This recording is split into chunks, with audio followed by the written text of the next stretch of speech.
The story of Icarus is fascinating to look at from a cultural perspective. It's been around for thousands of years. We all know it.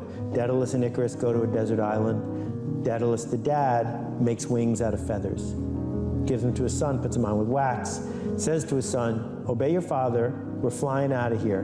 Don't fly too high, because if you fly too high, the wax will melt and you'll die. And we all know what happened. Icarus got uppity, he had hubris, he disobeyed his father, and he died. Except that's not what the myth said in 1700 or 1500 or 1200. They changed it.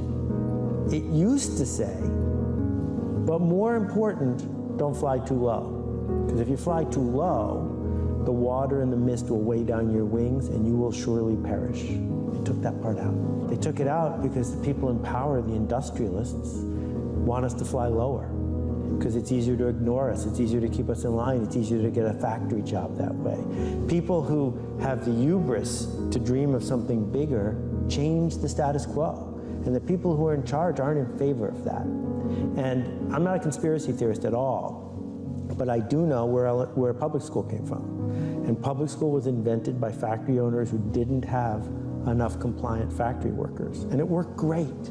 For 100 years, we had this wonderful system. Do what you're told, go to the placement office, you'll get a job for 50 years, you'll like the job, but you'll be able to go home and watch TV, buy enough stuff, you'll need a storage unit, and then you'll die. And the deal was straightforward and kept on both sides. And during our lifetime, in the last 20 years, the deal's off. And the mistake, the problem, is that people are still seduced into thinking that what they're supposed to do is fit in more.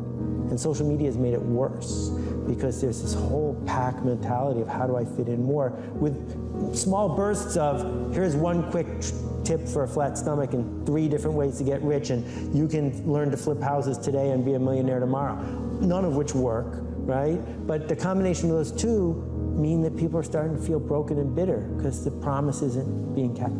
So you have a choice, and the choice is one of 3 things. Either you're the replaceable cog in the pyramid who's going to get paid as little as possible, or you're the founder, the owner, the person who runs the thing. But for most of us, the best choice is to be the linchpin, the one we can't live without, the person who figures out what to do next. And I'm betting that of the 1,400 people who work for you, you had 50 linchpins. Mandatory education makes no sense. Nobody ever learned anything against their will.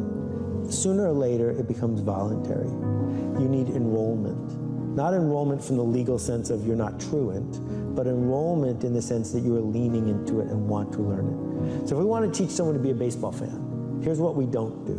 We don't say, here's the baseball textbook, there'll be a test tomorrow. And if you do well, you can take another test. And if you do 10 tests in a row really well, we'll take you to a game. That's not what happens.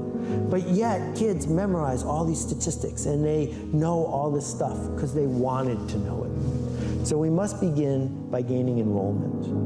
And there are a couple ways to do it. One way is to promise a quick win, right? Just read these 6 paragraphs and you will lose 30 pounds. And it's easy to get the masses to pay $1 for that, but it doesn't work. It's a dead end. The other way to do it is to say to people, being a Navy SEAL, or being physically fit, or being smart at business, these are endeavors. They take effort. If you're ready to pay the price to get the benefit, there are people who will teach you. So it's the opposite of the question, will this be on the test? If you're asking, will this be on the test, from an online course or from a school, what you're basically saying to the teacher is, without a certificate, I don't need to be here. I'm only here to prove that I was here. And in this post-educational institution world that we're entering, certificates are worth less and less. What's actually worth something is, did you sign up to learn something where you opened yourself up to possible failure, opened yourself up to the stress of becoming someone else in a way that made you better? And not everyone wants to do that. But my mission is to work with the people who do so that I can help them open those doors. Your job is to make people feel welcome and to connect with them. So there's this space between you and them. And the question is, will you risk entering the space? Putting yourself forward, even though in that moment the person might say, you totally misjudged what was happening here. I don't want your smile, and I don't want your connection. But when you do it well, not only is it addictive, it creates enormous amounts of possibility. And so that leap into the void doesn't mean mortgage your house and put everything you've got on one business project. It means, are you hooked on that feeling of this might not work and this might work? We'll find out. The system wants you to feel mostly powerless because they have power, you don't. And it also wants you to feel inadequate until you buy more stuff, because that's what marketers sell us, is the idea that until you buy this, you're incomplete. It turns out those two things don't make people happy. What makes us happy is agency, knowing that we have some sort of control over what's going to happen in our life. And unfortunately, the economic structure that we live in isn't going to be easy for most people to fix, not in the short run. But what we can fix right now is how we respond or react to what's happening in front of us.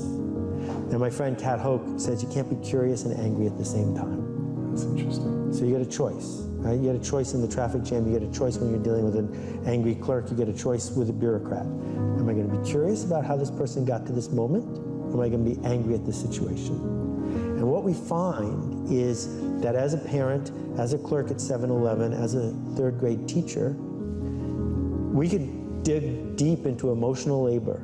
Not the physical labor of digging a latrine, but the emotional labor of sitting when we feel like running, of whispering when we feel like yelling. We could dig deep and say, in this moment, I'm going to choose to be the best version of myself and seek possibility. And it turns out that that's a life, that you can build an entire life merely doing that. And then what happens, more often than not, is the world responds by inviting you to play on a bigger stage. So this is not about hustling. I'm not a fan of hustling. I'm a fan of a generous hustle. And the generous hustle says, how can I do things in the world to leave a better trail and to help other people? Not, how do I do things so I get my fair share?